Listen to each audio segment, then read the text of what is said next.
एक बाजार में सिर्फ 500 रुपए में गुलाम बिक रहा था। इतने में एक अमीर आदमी का वहां से गुजरना हुआ। आदमी ने सोचा सिर्फ 500 रुपए में गुलाम बिक रहा है, इतना सस्ता, चलो खरीद लेता हूं। वो गुलाम के पास गए और पूछा कि तुम इतने सस्ते में गुलाम कैसे बेच रहे हो, कामचोर है क्या? गुलाम का मालिक बोला बिल्कुल कामचोर नहीं है, बहुत मेहनती है, सारी खूबियां हैं, बस इसमें एक ऐब है, ये कभी कभी चुगली कर देता है।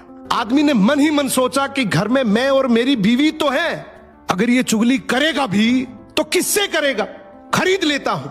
खरीद कर गुलाम को घर ले आया। कुछ दिनों तक तो गुलाम ने बहुत अच्छे से काम किया, लेकिन फिर एक दिन उसे चुगली का कीड़ा काटा।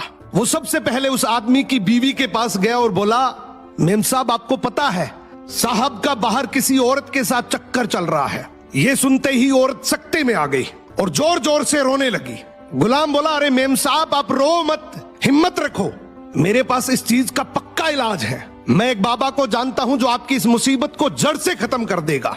आप बस एक छोटा सा काम करना, रात को जब साहब सो जाए तो उनकी दाढ़ी से कुछ बाल काट कर मुझे दे देना।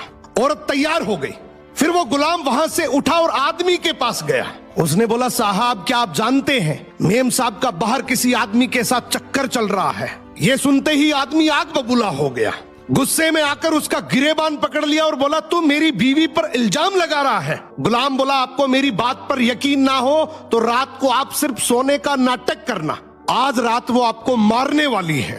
आदमी तैयार तो हो गया, लेकिन वो बोला, अगर तेरी बात झूठ निकली तो मैं तुझे जान से मार दूंगा। रात हुई, आदमी ने सोने का नाटक किया। उधर उसकी बीवी जैसा गुलाम ने कहा वैसा करने लगी। रात के 3 बजे हाथ में कैंची लेकर जैसे ही उस आदमी के पास पहुंची, आदमी तुरंत जाग गया।